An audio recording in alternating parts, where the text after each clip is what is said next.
I just had a very interesting experience at Five Below.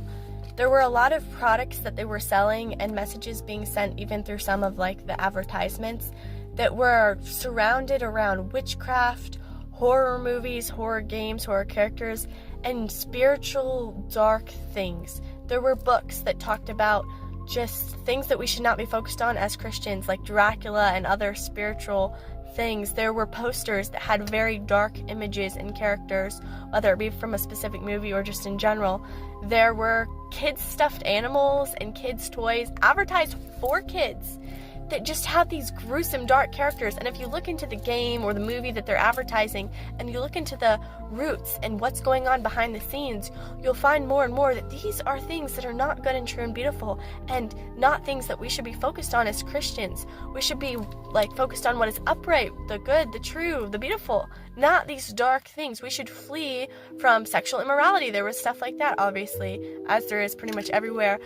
We should flee from witchcraft, from these false types of religions and spirituality. And so it's so sad to me, all these things, and a lot of it is targeted at kids. And it's like you take your 5-year-old into Five Below thinking, oh, they'll just get some fun slime or some toys or whatever, not expecting them to be bombarded with all this messaging about the horror things and spirituality and sexual immorality and even the skincare section and beauty products. That was so massive in that store. There was so much of it devoted to making yourself look better. And not that that's all bad. It's fine to do some of that, but you have to have it in proportion. Remember, God made you the way He wanted you. He made you perfect in His image, and He made you the way He wanted you. And so you don't need all these extra products. Now, you can use some of them, sure, to look nice. I completely get that, but even just the vast majority of money Americans are spending on this is so unnecessary. But that's just one thing. And so it's like the biggest problem was all the dark toys and posters and spiritual messaging that was coming through that you don't notice when you walk in the store. It's portrayed as something that's awesome and lovely, but the devil, he's the master of deception and lies. And so as Christians, we have to have that discernment. We have to be on guard and be able to point that out and see it for what it really is. And we have to be able to ready to have those conversations with our kids.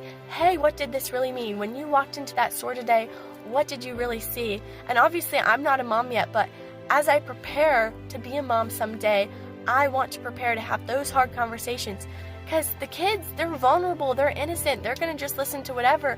And so we have to be willing to take that intentional time and help them grow in discernment and wisdom and see through this. So I pray that everyone grows in wisdom and discernment today.